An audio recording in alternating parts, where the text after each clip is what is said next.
for this book, your youngest child gave you access to it, or how did you hear about Percy Jackson? My daughter Isabella was reading it, and she suggested I read it. Ironically, this is the same scenario that happened 10 years ago with the Potter book, but this time I really responded to this book, and I thought I'd never go near anything with a green screen again after 4 years on the first 3 Potter films. But I was really intrigued by the concept of Greek mythology living in contemporary America. I thought, well, I've never seen that film before. I'd like to make that. Yeah. Well, then do your children get any back-end like dividends of by They get to go to college. Oh, that's, so that's all they need. Yeah. They don't know yet. They don't know that, but they're going to go to college. To cast a film like this, how did you decide of the 3? You know, your main, the Percy Jackson, and then getting. Well, my assistant, who worked with me for years, suggested that I go see a picture called 3:10 to Yuma a few years back, and she said this kid in it, Logan Lerman, is really good. If you're ever going to cast a young person in a film, so I saw it and I was impressed.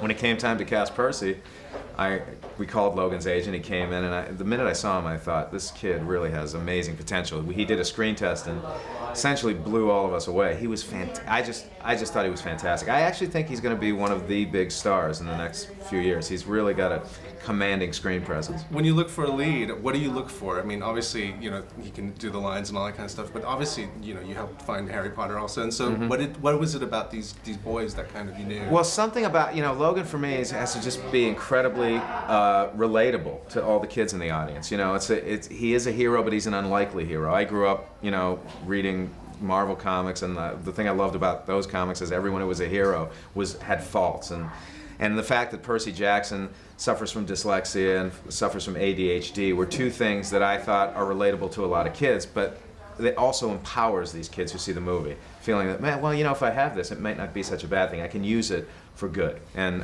that was another thing that intrigued me about doing this picture. One of the other amazing things is when I saw who else was in the film, like the adults that were going to be part of it. How did you get these actors to come on and you know, do their thing? Because it's quite surprising who you managed to get. Well, I think it's just a matter of, you know, the fact is some of the actors I wanted to work with again, like Pierce Brosnan. We did Mrs. Doubtfire together. Uma Thurman for me was someone who I'd never worked with, but I had always seen depictions of Medusa on camera, and Medusa always felt to me like someone who was always portrayed as just being hideous. But Medusa needs to be somewhat seductive in a sense, because she had to get soldiers to look at her so they would turn to stone. So I needed someone who could embody both those things, the same way Uma did in Kill Bill. She was stunning, but she was also terrifying. And I thought, well, I'll ask her, and she was excited about doing it.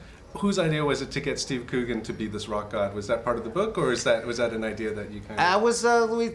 It was my idea, really. You know, we sort of. I just loved the concept of what Hades could potentially be, and the fact that it was located in Hollywood, which is one of the fun things about that was in the book. That's actually the best part of what I was going to say. Like, when you read that, what do you feel about Hollywood? Is it hell? Is it?